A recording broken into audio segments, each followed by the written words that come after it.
Seja bem-vindo ao Arquivo das Guerras, o seu santuário diário de crônicas, onde o aço dos campos de batalha encontra a imortalidade do espírito humano, resgatando das sombras do tempo os feitos que definiram o destino de nações e o valor de homens comuns. A montanha não perdoa erros, mas naquela noite ela testemunhou algo que desafiava a própria morte e os manuais de estratégia militar. Imagine-se sozinho, cercado pela neve e pelo aço inimigo, com 47 homens treinados na arte de matar, fechando o cerco sobre sua posição. O que deveria ser um massacre de poucos minutos transformou-se em um pesadelo de 11 horas, que congelou o sangue do Terceiro Reich. No Arquivo das Guerras de hoje, revelamos a história brutal de um pracinha brasileiro que, contra todas as leis da lógica, tornou-se o único sobrevivente de um duelo impossível. Prepare-se. A cobra não apenas fumou, ela cuspiu fogo até o último suspiro do inimigo. A guerra na Itália durante os meses finais de 1944 e o início de 1945 assemelhava-se a um labirinto de granito, gelo e lama, onde a beleza das vilas de pedra fora violentamente substituída pelo cinza opressor do concreto armado e pelo vermelho do sangue que não congelava. Para os soldados da Força Expedicionária Brasileira, a Itália não era apenas um tabuleiro tático, mas uma provação sensorial constante. O frio dos Apeninos era um invasor silencioso que atravessava os uniformes de brim e se instalava nos ossos, transformando cada movimento em uma tarefa dolorosa. Naquele setor específico, próximo às encostas que vigiavam os vales em direção ao norte, a resistência alemã estava encastelada em uma disciplina férrea. O soldado brasileiro protagonista desta jornada era um homem vindo das terras profundas do Brasil, onde a sobrevivência não era ensinada em livros, mas na lida diária com a terra e com a escassez. Ele não era um herói de mármore, mas um homem de carne, nervos e uma vontade inquebrável de retornar para casa. Naquela tarde de névoa espessa, ele fazia parte de uma patrulha de reconhecimento que avançava por um desfiladeiro estreito, uma missão destinada a mapear ninhos de metralhadoras que impediam o avanço do batalhão. O destino, porém, tinha outros planos. O embate começou com o estalo seco de um rifle de precisão alemão que cortou o silêncio da montanha como um chicote de ferro. A patrulha brasileira foi colhida em um funil de fogo cruzado. Em poucos minutos, a confusão e a fumaça das explosões separaram o soldado de seus companheiros. Enquanto o restante da unidade buscava abrigo ou recuava sob a chuva de chumbo, ele foi arremessado por uma onda de choque para uma pequena depressão no terreno, uma cratera de morte protegida apenas por algumas pedras e a carcaça de uma oliveira centenária estilhaçada. Quando a poeira baixou e o som dos combates distantes se tornou um eco, ele percebeu a magnitude de sua solidão. Ele estava isolado, atrás das linhas inimigas, com o inimigo fechando todas as rotas de fuga. O que ele não sabia, mas sentiria em breve, era que uma unidade completa da Wehrmacht, composta por 47 homens determinados, havia sido enviada para limpar aquele setor. Eles acreditavam que enfrentariam um pelotão inteiro, mas encontrariam apenas um homem, um brasileiro que se recusava a aceitar o veredito da rendição. 11 horas de combate começaram com o primeiro vulto cinza emergindo da névoa. O pracinha, cujo nome o tempo tentou apagar, mas a glória preservou, verificou seu fuzil M1 Garand com a calma de quem prepara uma ferramenta de trabalho. Ele possuía uma quantidade limitada de munição e algumas granadas, mas carregava consigo a malícia das matas brasileiras, uma capacidade de improviso que os oficiais alemães, presos à rigidez de seus manuais, jamais conseguiriam prever. O primeiro alemão a se aproximar foi abatido com uma precisão cirúrgica a 200 metros. O som do disparo brasileiro ecoou pelo vale, e com ele, o fim do anonimato. Os alemães, surpresos pela resistência imediata, espalharam-se pelo terreno, iniciando uma manobra de flanqueamento rítmica e coordenada. Eles eram veteranos, homens que haviam lutado nas estepes russas e nos desertos da África. Mas ali, no silêncio mortal dos Apeninos, eles estavam prestes a aprender uma lição sobre a resiliência tropical. O soldado brasileiro utilizava o terreno a seu favor, rastejando entre as crateras com uma fluidez que o tornava invisível sob a luz pálida da lua que começava a surgir entre as nuvens. Ele não disparava aleatoriamente. Cada bala era um contrato de vida ou morte. Ele esperava o momento exato em que o inimigo expunha o capacete ou o ombro, e então disparava, mudando de posição imediatamente após o tiro. Para os alemães lá fora, o fogo vinha de todos os lugares. Eles acreditavam estar cercados por franco-atiradores invisíveis. O pânico, aquele vírus silencioso que corrói a moral militar, começou a se espalhar entre os 47 alemães. O capitão da unidade inimiga ordenou um fogo de saturação, transformando a pequena depressão onde o brasileiro se escondia em um inferno de terra e estilhaços.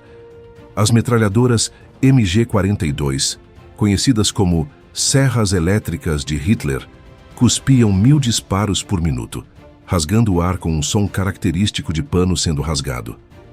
O brasileiro, enterrado na lama fria, sentia a terra vibrar, mas mantinha a mente focada no próximo alvo. As horas passavam e a temperatura caía abaixo de zero. A exaustão física começou a cobrar seu preço. O pracinha sentia seus dedos perderem a sensibilidade e a fome tornara-se uma dor latente no estômago. Mas a adrenalina, aquele combustível primitivo, mantinha seus sentidos em alerta máximo. Ele começou a usar granadas para simular a presença de mais soldados, lançando-as em direções opostas e disparando logo em seguida. O blefe era perfeito. Os alemães, agora reduzidos a 40 homens, recuaram para reorganizar o ataque, acreditando que enfrentavam uma resistência encastelada e bem armada. Eles não podiam conceber que toda aquela fúria defensiva emanava de um único coração batendo no meio do gelo. Durante o breve silêncio entre as investidas, o brasileiro recarregava seus pentes de munição, contando cada projétil com a reverência de quem conta as últimas sementes de uma colheita. Ele sabia que, se quisesse sobreviver, precisaria transformar a noite em sua aliada e o medo do inimigo em sua maior vantagem. A quarta hora de combate trouxe uma investida alemã mais agressiva. Eles pararam de tentar o flanqueamento e decidiram por um ataque frontal massivo, utilizando a cobertura da escuridão. O brasileiro ouvia os gritos de ordens em alemão, o clique das botas metálicas nas pedras e o som seco dos ferrolhos das MP-40 sendo acionados. Ele respirou fundo, fechou os olhos por um segundo para aguçar a audição e esperou. Quando os primeiros vultos apareceram a menos de 50 metros, ele desencadeou o inferno. Disparando em rajadas rápidas e precisas, ele abateu o primeiro grupo de assalto. Os gritos de agonia dos alemães feridos na neve agiam como um lembrete brutal da realidade daquela montanha. Ele não sentia alegria, sentia apenas a necessidade fria de cumprir sua missão. Ele era a última linha de defesa de sua honra e de seus companheiros que acreditavam que ele já estava morto. A sexta hora foi a hora da dúvida. A munição estava chegando ao fim e os alemães, percebendo que o fogo brasileiro estava diminuindo de intensidade, tornaram-se mais audazes. Eles começaram a usar morteiros de mão, disparando granadas que explodiam sobre a cratera, cobrindo o soldado com uma camada de poeira e fuligem. Ele estava ferido. Um estilhaço cortara seu braço esquerdo e o sangue quente começava a empapar a manga de seu uniforme, resfriando-se rapidamente no ar gelado da montanha. Ele usou um pedaço de sua própria camisa para fazer um torniquete improvisado, apertando-o com os dentes enquanto mantinha o fuzil apontado para a névoa. Ele era um processador de sinais humanos, interpretando cada estalido de galho e cada sussurro como uma coordenada de morte. A solidão absoluta naquele momento não era um fardo, era uma couraça. Ele não tinha ninguém para proteger a não ser a si mesmo, e isso o tornava o predador mais perigoso daquele vale. Os alemães, agora em número reduzido para cerca de 35 homens, estavam desesperados. Eles haviam perdido mais de 10 companheiros para um inimigo que não conseguiam ver. O capitão alemão, um veterano condecorado, começou a suspeitar de que a força brasileira não era tão numerosa quanto parecia. Ele ordenou que 3 de seus melhores homens rastejassem até a borda da depressão com lança-chamas portáteis. O plano era incinerar qualquer resistência em um único golpe de fogo purificador. O brasileiro percebeu o brilho metálico dos tanques de combustível nas costas dos soldados inimigos. Ele sabia que, se o fogo o atingisse, o fim seria rápido e terrível. Com uma calma que beirava a insanidade, ele esperou que os operadores do lança-chamas estivessem na distância ideal. Em vez de atirar nos soldados, ele mirou nos tanques de combustível. A explosão que se seguiu transformou a noite em dia por alguns segundos. 2 bolas de fogo gigantescas iluminaram a encosta, consumindo os operadores e lançando um clarão alaranjado sobre a neve. O pânico entre os alemães restantes foi total. Eles viram seus companheiros transformados em piras humanas e acreditaram que o inimigo possuía armas de precisão sobrenaturais. O brasileiro aproveitou o caos e a luz das chamas para disparar contra os oficiais que tentavam reorganizar a tropa. A cada tiro, um comando era silenciado. Ele estava redesenhando a hierarquia do inimigo através do cano de seu fuzil. A 8ª hora aproximava-se, e o pracinha brasileiro, ferido, exausto e quase sem munição, era agora o mestre absoluto daquela montanha. Ele não era apenas um soldado, ele era o pesadelo que o Terceiro Reich não esperava encontrar nas colinas da Itália. A 9ª hora de combate marcou o início de uma transição psicológica profunda, onde a realidade do campo de batalha deixou de ser um confronto entre exércitos para se tornar um duelo entre a razão e o instinto mais primitivo de preservação. O soldado brasileiro, agora uma silhueta de lama, sangue seco e pólvora, sentia o peso da exaustão não como uma fadiga muscular, mas como uma âncora de chumbo que tentava puxar sua consciência para o abismo escuro da neve, enquanto cada batida de seu coração ecoava em seus ouvidos como o bumbo de uma marcha fúnebre que ele se recusava a completar. O clarão provocado pela explosão dos tanques de lança-chamas alemães havia deixado um rastro de luz residual em suas retinas, mas também criara um cenário de pesadelo visual no vale. O cheiro de carne queimada e combustível químico misturava-se ao odor acre da pólvora, criando uma atmosfera que parecia pertencer a um círculo do inferno de Dante, e não às montanhas da Itália. Os alemães sobreviventes, agora reduzidos a pouco mais de 30 homens, estavam paralisados por uma hesitação que beirava o terror supersticioso. Para eles, aquela cratera não abrigava um soldado ferido, mas uma entidade indestrutível que transformava cada tentativa de aproximação em um massacre tecnológico e humano. O capitão alemão, cujas ordens agora soavam raras e incertas, percebeu que a moral de sua tropa estava se esfarelando sob o frio e a invisibilidade do oponente. Eles haviam sido treinados para a Blitzkrieg, para a guerra de movimento e esmagamento, mas ali, diante de um único brasileiro que habitava a escuridão, a máquina de guerra do Terceiro Reich encontrou um atrito que não estava nos manuais. O pracinha brasileiro, percebendo a hesitação inimiga, não utilizou esse tempo para descansar, mas para processar sua situação com a frieza de um sensor de precisão. Ele tateou seus bolsos e o cinturão, sentindo o vazio metálico que indicava o fim iminente de sua munição de fuzil. Restavam-lhe apenas 2 pentes completos do M1 Garand e uma última granada de fragmentação. Sua pistola Colt 45, presa ao coldre sujo de barro, era agora sua reserva final para o combate a curta distância que ele sabia ser inevitável.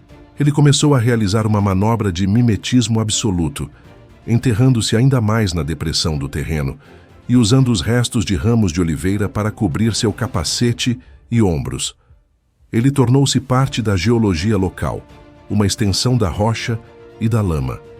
Quando os alemães, impulsionados pelo medo de serem punidos por covardia por seus superiores, iniciaram uma nova varredura sistemática na 10ª hora, o brasileiro operou em silêncio absoluto.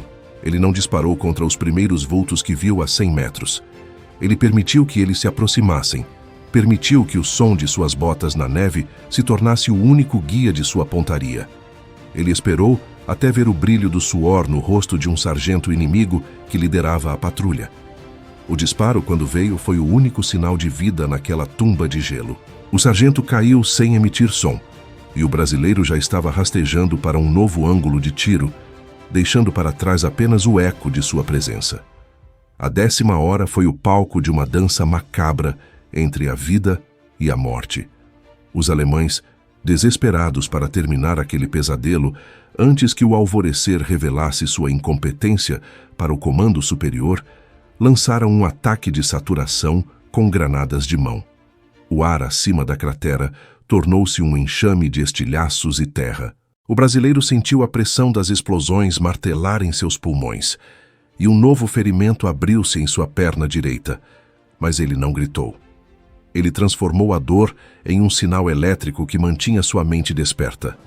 Ele sabia que, se perdesse a consciência por um segundo, a neve se tornaria seu túmulo.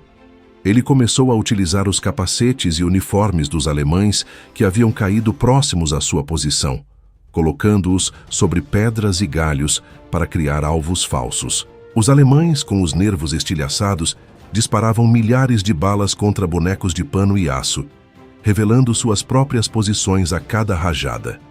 O pracinha, economizando cada gota de energia e cada grama de pólvora, respondia com um único tiro fatal para cada 10.000 disparos inimigos. Ele era o mestre da economia de guerra, o arquiteto de um blefe que estava dizimando a elite da infantaria alemã. Conforme a 11ª hora se aproximava, a escuridão começou a ceder lugar a um cinza pálido e doentio no horizonte leste. A névoa da manhã, densa e úmida, rastejava pelos desfiladeiros, reduzindo a visibilidade a pouco mais de 10 metros. Era o cenário ideal para o ato final. Os alemães sobreviventes, agora pouco mais de 20 homens exaustos e desmoralizados, decidiram por uma carga de baionetas massiva. Eles não acreditavam mais na superioridade de fogo. Eles queriam o contato físico, queriam ver o rosto do demônio que os assombrara durante toda a noite. O capitão alemão liderou o avanço, gritando ordens que soavam como súplicas no ar gélido. O brasileiro ouviu o som da carga, o ritmo pesado e descoordenado de dezenas de botas correndo na lama e na neve. Ele tateou seu fuzil e percebeu que o último pente fora gasto. Ele puxou a pistola Colt 45 e desembainhou sua faca de combate. O silêncio da montanha foi substituído pelo rugido dos alemães, um som que tentava abafar o próprio medo.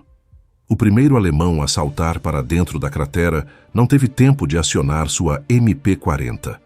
O brasileiro, agindo com uma velocidade que só a adrenalina do desespero pode proporcionar, atingiu-o no peito, com 2 disparos de 45, e no mesmo movimento, usou o corpo do inimigo como escudo contra a rajada do segundo atacante. O combate tornou-se um borrão de movimentos viscerais, onde o som da carne sendo rasgada e o impacto do metal contra o osso eram as únicas notas de uma sinfonia brutal. O brasileiro lutava como um animal encurralado, mas com a precisão de um cirurgião de campo de batalha. Ele não combatia mais por uma bandeira ou por uma ideologia. Ele combatia pelo direito de ver o próximo nascer do sol. Ele usava a faca, as mãos, os pés e o que restava de sua munição de pistola para repelir cada assaltante. Os alemães, em choque por encontrarem apenas um homem e um homem ferido e em trapos, perderam o resto de sua coordenação. A superioridade numérica de 47 contra 1 havia se tornado uma armadilha tática. Eles se atropelavam no espaço confinado da depressão, atingindo uns aos outros no caos da névoa e do pânico. Quando o último grupo de ataque foi repelido, deixando mais de 10 novos corpos espalhados ao redor da oliveira estilhaçada, o silêncio retornou à montanha de forma abrupta e pesada. O capitão alemão, vendo sua unidade ser virtualmente aniquilada por um fantasma que se recusava a cair, deu a ordem de retirada total. Eles abandonaram seus mortos e feridos, fugindo em direção às linhas de retaguarda como homens que haviam visto o próprio fim. O pracinha brasileiro, deixado sozinho mais uma vez, sentiu o fuzil cair de suas mãos sem força. Ele estava coberto de sangue, grande parte dele não sendo seu, e sua visão começava a escurecer conforme a adrenalina baixava e o choque térmico assumia o controle de seu sistema nervoso. Ele rastejou para o fundo da cratera, abraçando o que restava de seu equipamento e fechou os olhos, acreditando que o cinza do amanhecer seria a última cor que veria na vida. No entanto, ele havia cumprido sua promessa. A posição não fora tomada e o inimigo fora quebrado. 2 horas depois, Quando o sol finalmente conseguiu romper a camada de nuvens baixas, uma unidade de reforço do 11º Regimento de Infantaria da FEB avançou cautelosamente pelo desfiladeiro. Eles esperavam encontrar os restos de uma patrulha massacrada, pois haviam ouvido o som de um combate épico durante toda a noite. O que encontraram, porém, foi um cenário que desafiava a realidade militar. A encosta estava juncada de uniformes cinza-campo. Corpos alemães estavam espalhados em todas as direções, formando um rastro macabro que convergia para uma única cratera sob uma oliveira morta. Os soldados brasileiros avançaram com as armas prontas, temendo uma armadilha, mas o que viram ao espiar para dentro da depressão os fez paralisar em reverência silenciosa. Lá estava o cabo, ou o que restara dele, coberto por uma camada de neve fina e sangue congelado. Ele parecia morto, uma estátua de barro e ferro, mas quando o primeiro enfermeiro tocou em seu pescoço, sentiu a pulsação, rala, lenta, mas obstinada como a alma de quem não aceita a rendição. A descoberta de que 46 alemães haviam sido neutralizados ou postos em fuga por um único soldado brasileiro em um período de 11 horas transformou-se instantaneamente em uma lenda de guerra, um desses feitos que são contados em sussurros e que elevam a moral de todo um exército. O pracinha foi evacuado em estado crítico, com ferimentos de estilhaços, tiros e um grau severo de hipotermia que teria matado qualquer homem comum nos primeiros 30 minutos.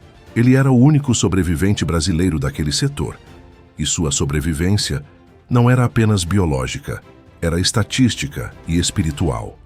Ele havia processado o sinal do medo alemão e o amplificado até que o inimigo colapsasse sob o peso de sua própria sombra. Ele fora o processador de inteligência humana da FEB, filtrando o caos da noite para produzir uma vitória que a lógica dizia ser impossível. No hospital de campanha, enquanto os médicos lutavam para salvar seus membros do congelamento e suturavam as dezenas de feridas em seu corpo, o soldado brasileiro pouco falava. Ele não contava a história com a pompa dos heróis de cinema.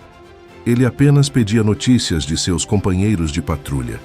Para ele, as 11 horas de combate não foram um ato de glória, mas um turno de trabalho infinito, onde a única ferramenta disponível era a vontade de continuar. A história de como um brasileiro enfrentou 47 alemães e saiu como o único sobrevivente tornou-se um pilar da identidade da Força Expedicionária Brasileira na Itália. Ela provou para os americanos e britânicos que o soldado do Brasil possuía uma fibra de resistência que não dependia de equipamentos sofisticados ou de apoio blindado, mas de uma malícia e de uma coragem que nasciam da terra brasileira e floresciam no gelo europeu. A trajetória desse herói anônimo, cujos detalhes muitas vezes se fundem com a mística coletiva dos pracinhas, representa a essência da nossa participação na Segunda Guerra Mundial. Fomos para a Europa sob o ceticismo de muitos, mas retornamos com o respeito de todos. A cobra fumou não foi apenas um slogan estampado em um distintivo de pano. Foi a realidade vivida em crateras lamacentas e desfiladeiros gelados por homens que sabiam que, quando o último cartucho fosse gasto, ainda restaria a alma para continuar a luta. O confronto de 11 horas é a prova definitiva de que, no tabuleiro da guerra, a peça mais poderosa não é o tanque ou o avião, mas o homem que se recusa a ser movido. Ele foi o ponto de inflexão na linha gótica, o grito silencioso que ecoou até Berlim, dizendo que o Brasil não era apenas um país de festas e sol, mas uma nação de guerreiros que sabiam morrer e, principalmente, sabiam sobreviver onde ninguém mais conseguiria. Anos depois, quando as feridas físicas cicatrizaram e a Itália tornou-se uma memória de névoa e dor, o veterano olhava para suas mãos e via nelas não apenas a marca do tempo, mas a lembrança do frio das pedras italianas. Ele nunca se viu como superior aos 47 que enfrentou. Ele os via como homens que foram vítimas de uma engrenagem de ódio, enquanto ele fora impulsionado por um motor de amor à vida e à sua terra. Ele era o único sobrevivente, o guardião de 46 nomes que ele nunca conheceu, mas cujas histórias foram seladas pelo cano de seu fuzil. No arquivo das guerras, preservamos este relato para que cada brasileiro saiba que o nosso sangue possui uma resistência que desafia os séculos. Não é a glória que buscamos, mas o cumprimento do dever, mesmo que esse dever exija 11 horas de solidão absoluta contra o exército mais temido da história moderna.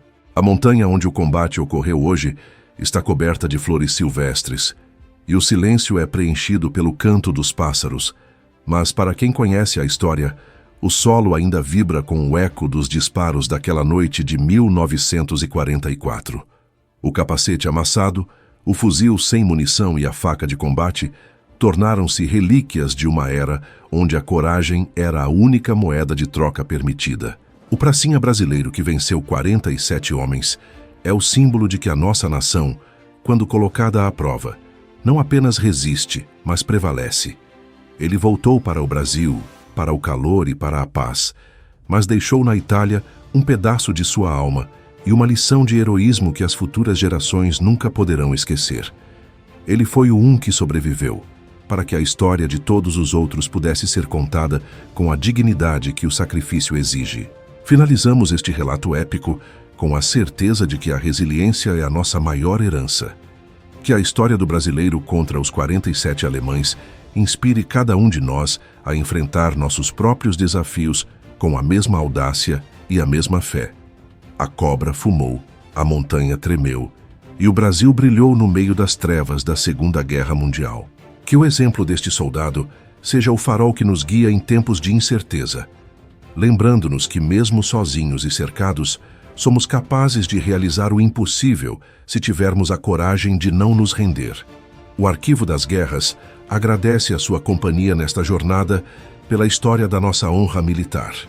Até a próxima narrativa, onde o passado se torna presente e o heroísmo brasileiro se torna eterno. Essa história que eu acabei de contar, ela é só a ponta do iceberg.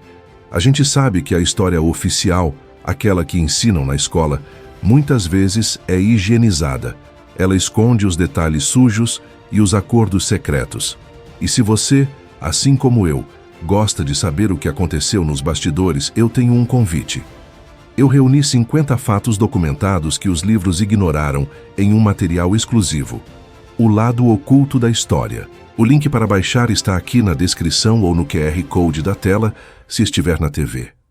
E como forma de agradecer a você que ficou comigo até o final desse vídeo, eu liberei um desconto especial. Na hora da compra, digite o cupom BRASIL, tudo maiúsculo, para garantir um preço exclusivo. É um presente meu para os inscritos mais fiéis. Clica lá e boa leitura.